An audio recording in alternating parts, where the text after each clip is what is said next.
शांति। आज 9 अक्टूबर 2024 की साकार मधुर महावाक्य है। आज की मधुर महावाक्य में बाबा बोले, मीठे बच्चे, विश्व का राज्य बाहुबल से नहीं लिया जा सकता, उसके लिए योग बल चाहिए। यह भी एक लॉ है। विश्व का राज बाहुबल से नहीं लिया जा सकता, उसके लिए योग बल चाहिए, यह भी एक लॉ है। प्रश्न है, शिव बाबा स्वयं ही स्वयं पर कौन सा वंडर खाते हैं? उत्तर सुनिए ध्यान से। बाबा कहते हैं कि देखो कैसा वंडर है, मैं तुम्हें पढ़ाता हूँ, यह मैंने किसी से कभी पढ़ा नहीं। मेरा कोई बाप नहीं, मेरा कोई टीचर नहीं, गुरु नहीं। मैं सृष्टि चक्र में पुनर्जन्म लेता नहीं, फिर भी तुम्हें सभी जन्मों की कहानी सुना देता हूँ। खुद 84 के चक्र में नहीं आता, लेकिन चक्र का ज्ञान बिल्कुल एक्यूरेट देता हूँ। तो बाबा को स्वयं पर कौन सा वंडर आता है कि बाबा कहते हैं कि मैं जो तुम्हें पढ़ाता हूँ तो मैंने कभी किसी से पढ़ा नहीं, मेरा कोई बाप नहीं, कोई टीचर नहीं, कोई गुरु नहीं, फिर भी सृष्टि चक्र में भी पुनर्जन्म नहीं लेते बाबा, फिर भी सभी जन्मों की कहानी बाबा सुना देते हैं। तो बाबा कहते हैं कि खुद 84 चक्र में आता भी नहीं, लेकिन चक्र का ज्ञान बिल्कुल एक्यूरेट देता हूँ। ओम शांति।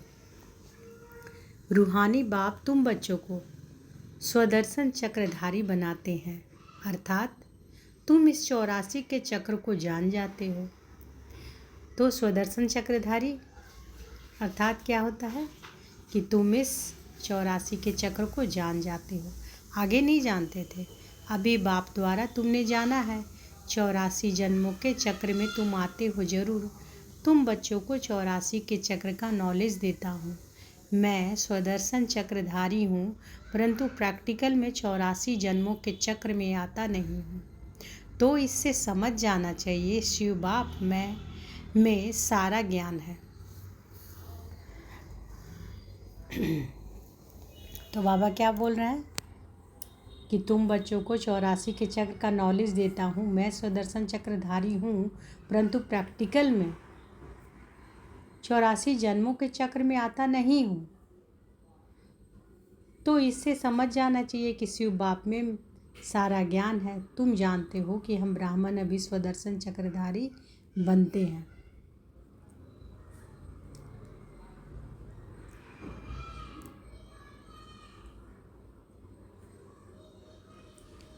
तो बाबा कह रहे हैं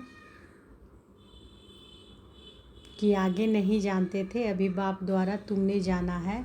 84 जन्मों के चक्र में तुम आते हो जरूर। तुम बच्चों को 84 के चक्र का नॉलेज देता हूँ। मैं स्वदर्शन चक्रधारी हूँ, परंतु प्रैक्टिकल में 84 जन्मों के चक्र में आता नहीं हूँ। तो इससे समझ जाना चाहिए कि शिव बाप में सारा ज्ञान है। तुम जानते हो कि हम ब्राह्मण अभी स्वदर्शन चक्रधारी बनते हैं, बाबा नहीं बनते हैं। फिर उनमें अनुभव कहाँ से आया? हमको तो अनुभव प्राप्त होता है। बाबा कहाँ से अनुभव लाते हैं जो तुमको सुनाते हैं? प्रैक्टिकल अनुभव होना चाहिए ना। बाप कहते हैं मुझे ज्ञान का सागर कहते हैं, परंतु मैं तो 84 जन्मों के चक्र में आता नहीं हूँ। फिर मेरे में यह ज्ञान कहाँ से आया? टीचर पढ़ाते हैं तो ज़रूर खुद पढ़ा हुआ है ना। यह शिव बाबा कैसे पढ़ा? इनको कैसे 84 के चक्र का मालूम पड़ा, जबकि खुद 84 जन्मों में नहीं आता है? बाप बीज रूप होने के कारण जानते हैं। तो बाबा ये सब बातें कैसे जानते हैं कि बाबा बीज रूप है ना, बीज है ना। तो बाबा कहते हैं कि खुद 84 के चक्र में नहीं आते, परंतु तुमको सब समझाते हैं। यह भी कितना वंडर है। ऐसे भी नहीं कि बाप कोई शास्त्र आदि पढ़ा हुआ है। कहा जाता है ड्रामा अनुसार उसमें यह नॉलेज नूंदी हुई है जो तुमको सुनाते हैं। तो वंडरफुल टीचर हुआ ना, वंडर खाना चाहिए ना, इसलिए इनको बड़े बड़े नाम दिए हैं, ईश्वर, प्रभु, अंतर्यामी आदि आदि। तुम वंडर खाते हो कि ईश्वर में कैसे सारी नॉलेज भरी हुई है, उनमें आई कहाँ से जो तुमको समझाते हैं? उनको तो कोई बाप भी नहीं जिससे जन्म लिया हो या समझा हो। तुम सब भाई भाई हो। वह एक कैसे तुम्हारा बाप है? बीज रूप है। कितनी नॉलेज बैठ बच्चों को सुनाते हैं। कहते हैं 84 जन्म में 84 जन्म मैं नहीं लेता हूँ, तुम लेते हो। तो ज़रूर प्रश्न उठेगा ना कि बाबा आपको कैसे मालूम पड़ा। बाबा कहते हैं, बच्चे, अनादि ड्रामा अनुसार मेरे में पहले से यह नॉलेज है जो तुमको पढ़ाता हूँ।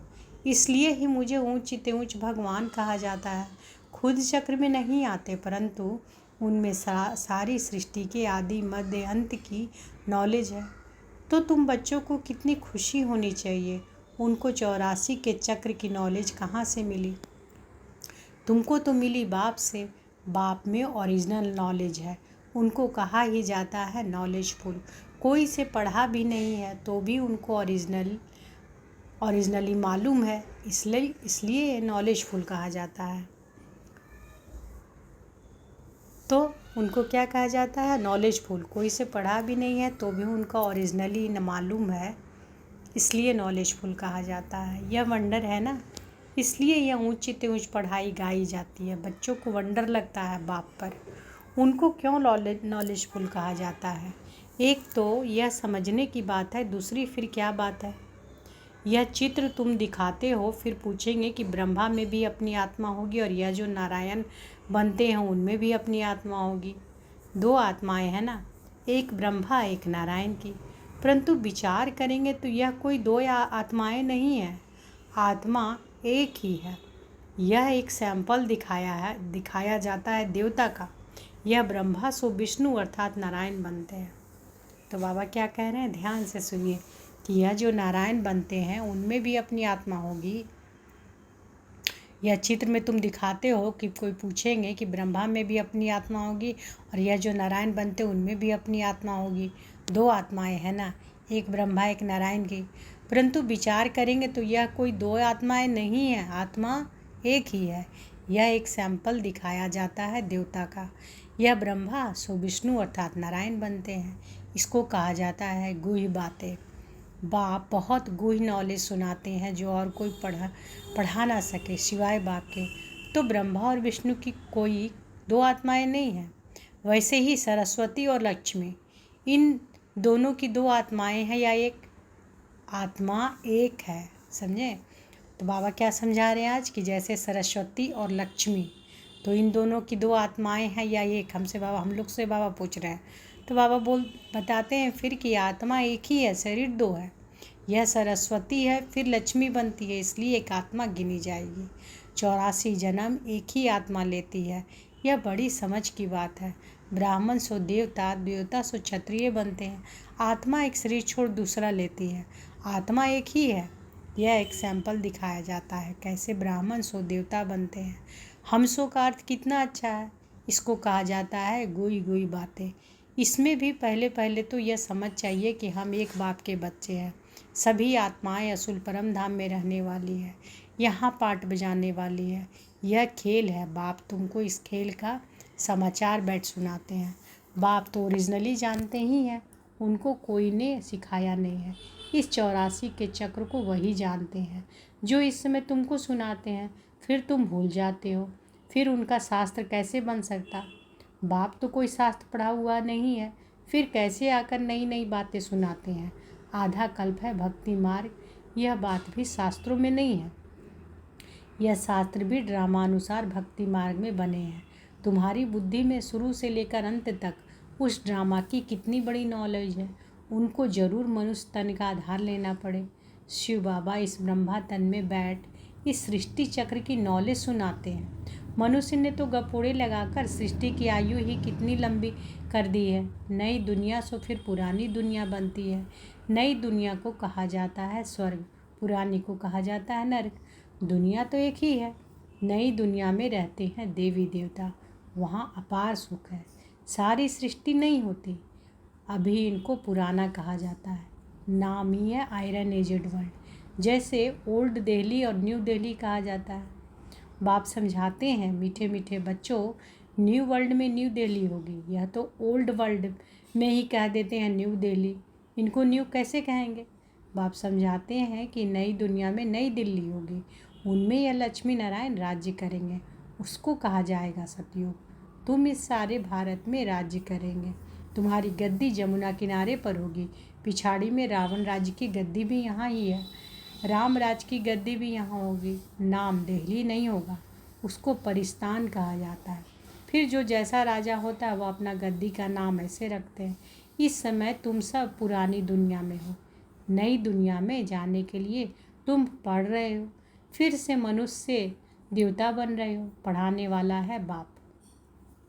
तुम जानते हो कि ऊंचे ऊंच बाप से नीचे आकर राजयोग सिखाया है।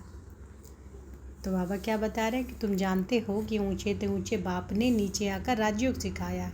अभी तुम हो संगम पर, जबकि कलयुगी पुरानी दुनिया खत्म होनी है। बाप ने इनका हिसाब भी बताया है कि मैं आता हूँ ब्रह्मा तन में। मनुष्यों को तो पता ही नहीं है कि ब्रह्मा कौन सा। सुना है प्रजापिता ब्रह्मा। तुम प्रजा हो ना ब्रह्मा की, इसलिए अपने को बीके कहलाते हो। वास्तव में शिव बाबा के बच्चे शिववंशी हो। जब निराकार आत्माएं हो, फिर साकार में प्रजापिता ब्रह्मा के बच्चे भाई बहन, और कोई भी संबंध नहीं है। तो हम सब क्या हैं? जब निराकार आत्माएं थे तो हम सब शिववंशी थे। वास्तव में शिव बाबा के बच्चे हम सब कौन है? शिववंशी, जब निराकार आत्माएं थे।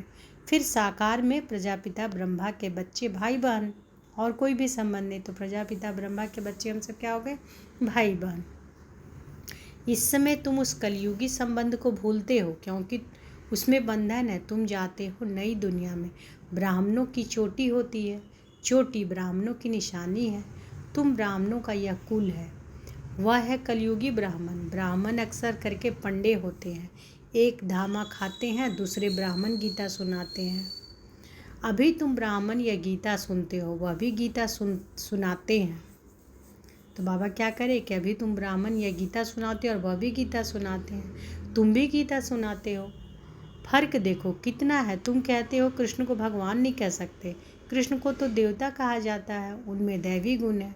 उनको तो इन आँखों से देखा जा सकता है। शिव के मंदिर में देखेंगे, शिव को अपना शरीर है नहीं। वह है परमात्मा, अर्थात परमात्मा। ईश्वर, प्रभु, भगवान आदि अक्षर का कोई अर्थ नहीं निकलता। परमात्मा ही सुप्रीम आत्मा है। तुम नॉन सुप्रीम हो।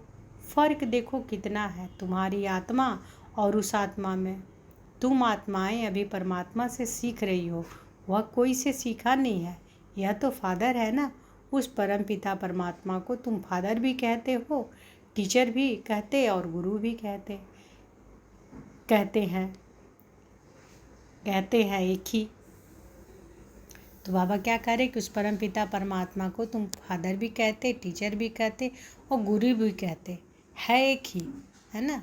बाबा तो एक ही है। वो पिता के रूप में भी हैं, टीचर के रूप में हम सबों को पढ़ाते हैं, और सदगुरु भी हैं। हम सबको ले भी जाते हैं कहाँ?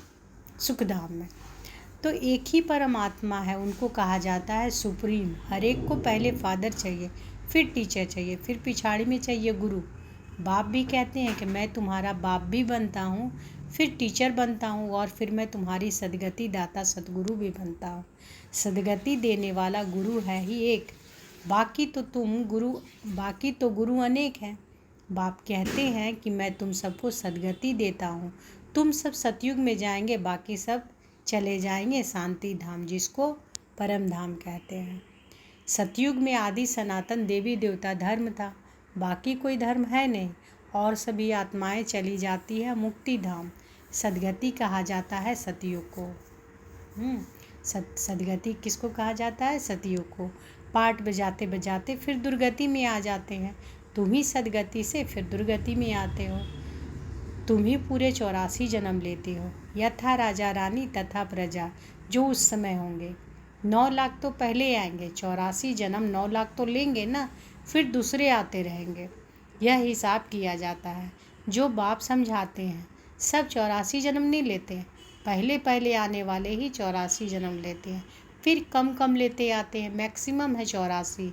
यह जो बातें हैं और कोई मनुष्य नहीं जानते, बाप ही बैठ समझाते हैं। गीता में है भगवान उवाच, अभी तुम समझ गए हो कि आदि सनातन देवी देवता धर्म कोई कृष्ण ने नहीं रचा, यह तो बाप ही स्थापन करते हैं।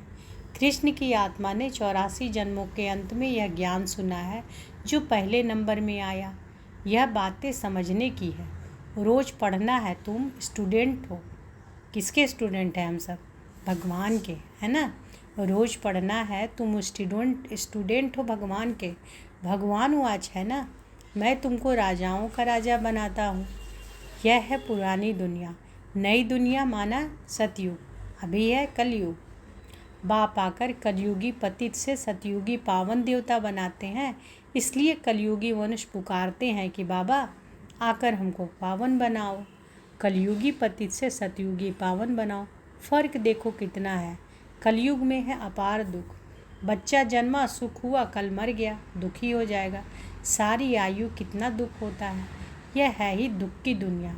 अभी बाप सुख की दुनिया स्थापन कर रहे हैं। तुमको स्वर्गवासी देवता बनाते हैं। अभी तुम पुरुषोत्तम संगम युग पर हो। उत्तम ते उत्तम पुरुष व नारी बनते हो। तुम आते ही हो यह लक्ष्मी नारायण बनने के लिए। स्टूडेंट टीचर से योग रखते हैं क्योंकि समझते हैं कि इन द्वारा हम पढ़कर फलाना बनेंगे। यहाँ तुम योग लगाते हो परमपिता परमात्मा शिव से। तो यहाँ हम सब योग किससे लगाते हैं? परमपिता परमात्मा शिव से, जो तुम्हें देवता बनाते हैं। कहते हैं कि मुझ अपने बाप को याद करो, जिसके तुम शालिग्राम बच्चे हो। अपने को आत्मा समझ बाप को याद करो, वही नॉलेजफुल है। बाप तुम्हें सच्ची गीता सुनाते हैं, परंतु खुद पढ़ा हुआ नहीं है।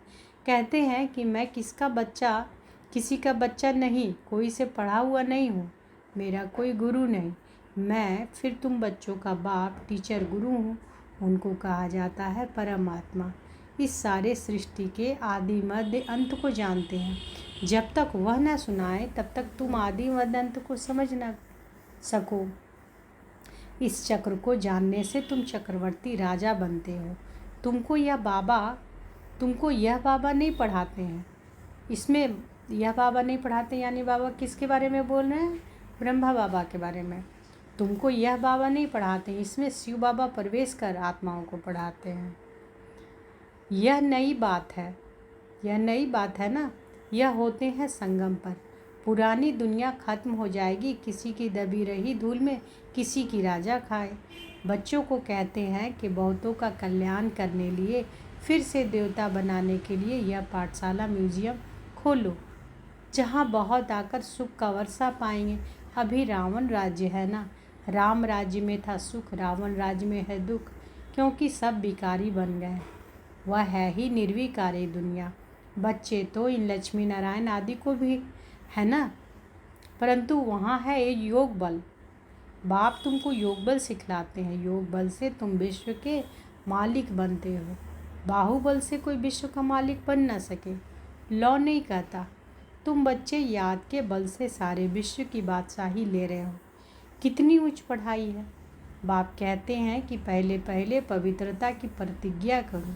पवित्र बनने से ही फिर तुम पवित्र दुनिया के मालिक बनेंगे। अच्छा, मीठे मीठे सिकिलधे बच्चों प्रति माता पिता बाप दादा का याद प्यार और गुड मॉर्निंग। रूहानी बाप की रूहानी बच्चों को नमस्ते।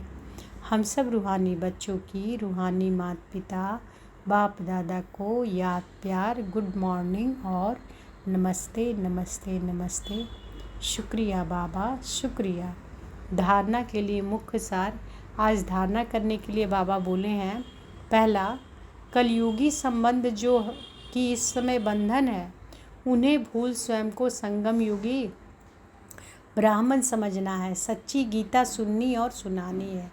दूसरा, पुरानी दुनिया खत्म होनी है, इसलिए अपना सब कुछ सफल करना है। बहुतों के कल्याण लिए, मनुष्यों को देवता बनाने के लिए यह पाठशाला व म्यूजियम खोलने हैं। बाबा जी वरदान दिए हैं, तो अनुभव करें कि बाबा का वरद हस्त हमारे सिर पर है।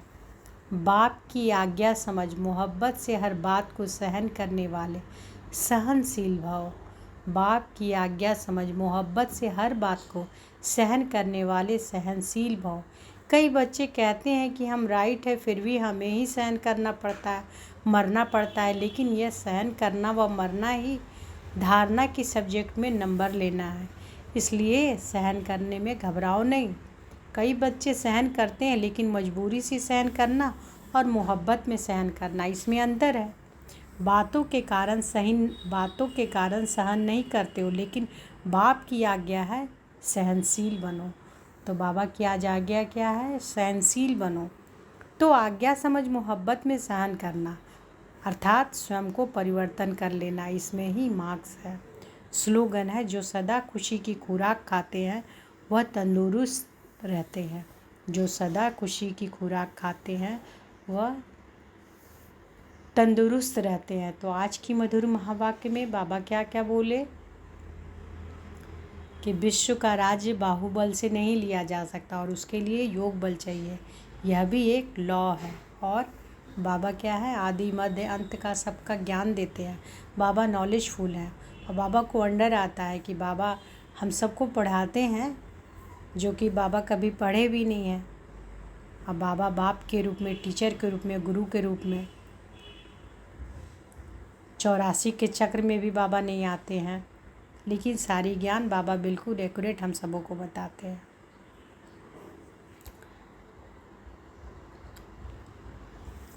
और बाबा क्या बोले कि सहनशील बनो। बाबा आज आज्ञा दिए ना कि सहनशील बनो।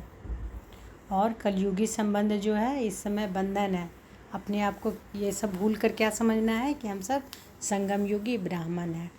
अच्छा, मेरे मुरली महावाक्य में और मेडिटेशन में कुछ बाहर का आवाज़ भी आता होगा, तो इसके लिए आप सबों से क्षमा मांगते हैं, क्योंकि हम जहाँ रहते हैं वो सोसाइटी में रहते हैं, फ्लैट में, तो आसपास में बहुत आवाज़ आता रहता है। घर में तो आवाज़ नहीं होता, लेकिन आसपास में बहुत तरह का आवाज़ आता और रिकॉर्डिंग में वो चला जाता है, तो इसलिए आप सबों से क्षमा चाहते हैं। बस बाबा के महावाक्य पर और योग में अगर योग का कमेंट्री चलता है तो बस उस पर ही ध्यान दीजिएगा, आसपास की बातों को ध्यान नहीं दीजिएगा।